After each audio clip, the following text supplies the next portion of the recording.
What's up, family? Thank y'all so much for tuning in tonight. So I'm excited about this message, mainly because my dad inspired me to speak about it. So Daddy, thank you so much for the inspiration. I love you.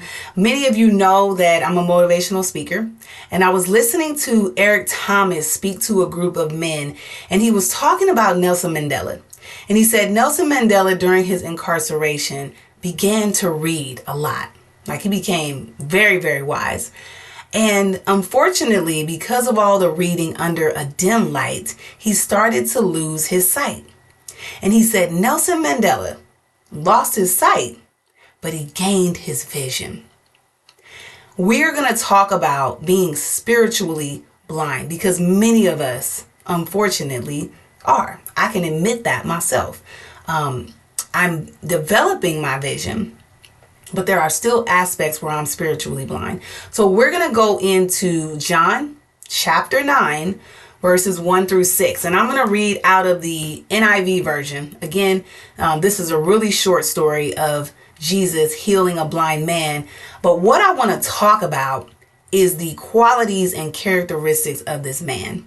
And then also I want to leave you with about 4 or 5 key principles that you can utilize to apply in your life today. All right. So let's get into this scripture.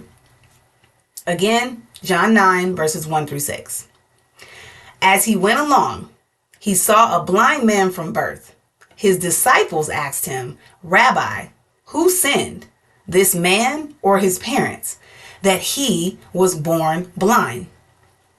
"Neither this man nor his parents sinned," Jesus said, "but this happened to him so that the works of God might be displayed in him."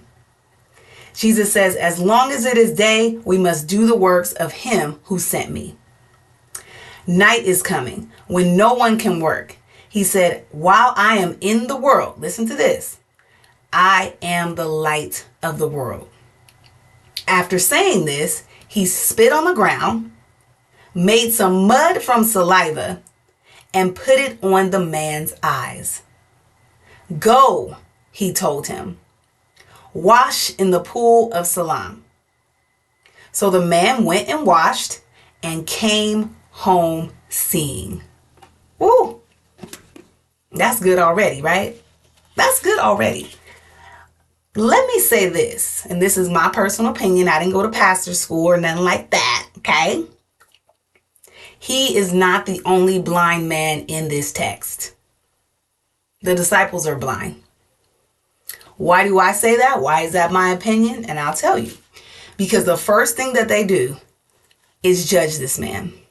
The first thing that they do is try to find something or someone to blame. Oh, he must have did something really bad. What sin did he commit that left him blind? Oh, no, it was something his dad did. It had to be something his mom did. He's being punished, right? That's kind of what the disciples are saying when they're asking these questions. And I want you to know, and I had to tell myself this too, that when things happen in our life, when things go wrong or bad, so to speak, God is not punishing us. He absolutely is not punishing us. He does not want us to be in pain. That's not the kind of God that we serve. We serve a God of love. We serve the Prince of Peace, right? If we're going to blame anybody, we can blame Adam and Eve. That's who we can be mad at. All right. Okay. That's when the sin was brought into the world. Now, what God can do is he can use your situation and he can turn it around. So he can change. He can take that trial and turn it into a blessing. All right. So remember, don't blame yourself. Don't judge yourself or any other person. Many of us are just in the dark. Like I said, spiritually dark. And we can't see, but God says, Jesus says in this text, I am the light of the world. Why does he say that? Because he's reminding us that that's where we get our vision from.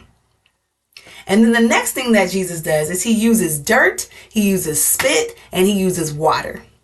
Now, in my opinion, he don't have to use none of these things. He could have just walked past this man and did a little hand sprinkle and sprinkled vision on him. He could have, or he could have waved his hand like Naaman wanted him to do. Just wave your hand across here and just pour out that blessing upon me. He could have looked at this man, and this man could have been, he could have took away the blindness and gave him vision. He could have done that, but he didn't. He didn't do that. Why not? So I've been asking myself this question for the last couple of days, like, why did Jesus go through these measures? Why did he put his hand in the dirt? Why did he spit? Why did he make the clay? Why did he rub it on his eyes? Why did he do it? I feel like he did this, one, to teach the disciples. Remember, he's preparing the disciples, because he's saying, my time is short. And I will eventually give you the power and the authority to heal people, to cast out demons. But he's teaching them how to do it. He's teaching them how to heal. Step by step. And a big part of that teaching is giving God the glory. That's something that Jesus does. Every single miracle that we see in the Bible, he gives God the glory. So he's reminding the disciples here to do the same. So let's look at some of the qualities and characteristics of this blind man. All right. The first one is he wanted to be healed. He had not given up. Jesus asked another man that he healed, do you want to be healed? He asked that question. And I'm going to ask you that question. Whatever it is that you're facing, whatever it is that the enemy has in front of you, or that God has in front of you, that's challenging you, that's troubling you, or whatever it is, do you really want to be healed from it?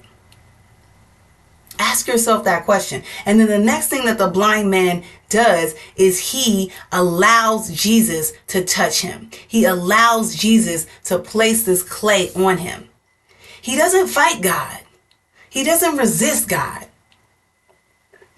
I will admit there's plenty of times where I fought God on things. There's plenty of things that I've resisted when God was like, this is how I want to do it. And I'm like, I don't know if I want that. So he doesn't do that here.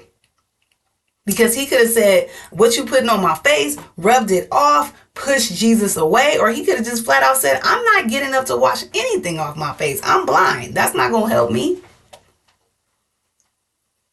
This man did exactly, and that's my next point. This man did exactly what Jesus asked him to do step by step.